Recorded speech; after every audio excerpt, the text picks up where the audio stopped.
We conducted our research in 3 informal settlements as we tried to understand the challenges faced by people living and working informally in these settlements.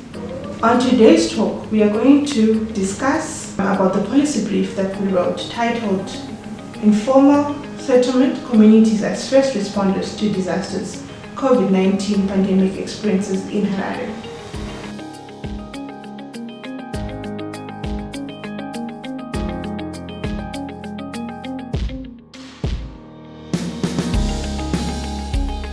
There were restrictions on social gatherings, and this led disruptions of federation savings because they could no longer meet. And then we talked of travel restrictions under the savings. Most of the informal settlers, or maybe most of the federations, were affected negatively in their informal businesses, mainly on the buying and selling sector, which relied heavily on traveling. And we also, some of the savings did not survive as many members left groups. So from group to group, settlement to settlement, network to network, up until the national.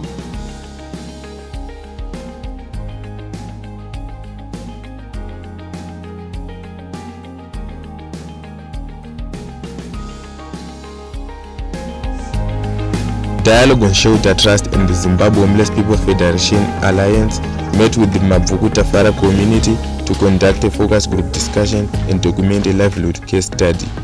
The economic hardship in Zimbabwe has almost 80% of the population working in informal sector.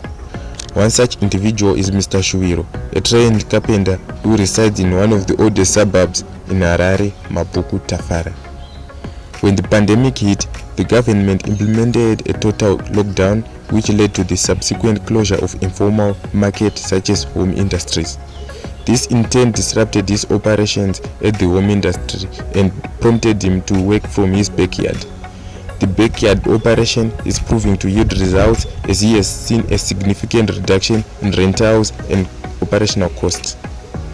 With these savings, he has managed to procure his own machinery that he used to outsource from the home industry before COVID. Currently, he is in the process of inquiry on how he can register his business and market his business and increase customer base. Mr. Shuiro further adds that access to a bigger working space would enable him to expand his project.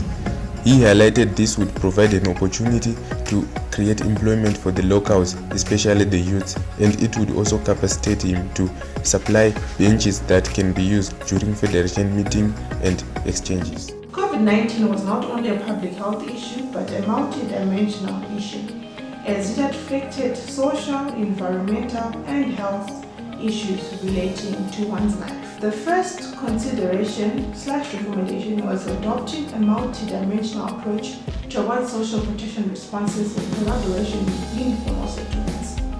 It is therefore important for future social protection programming to therefore adopt an approach that not only provides emergency relief but also addresses structural issues such as exclusion from energy grids, transport problems, education problems, and the lack of basic water and sanitation services.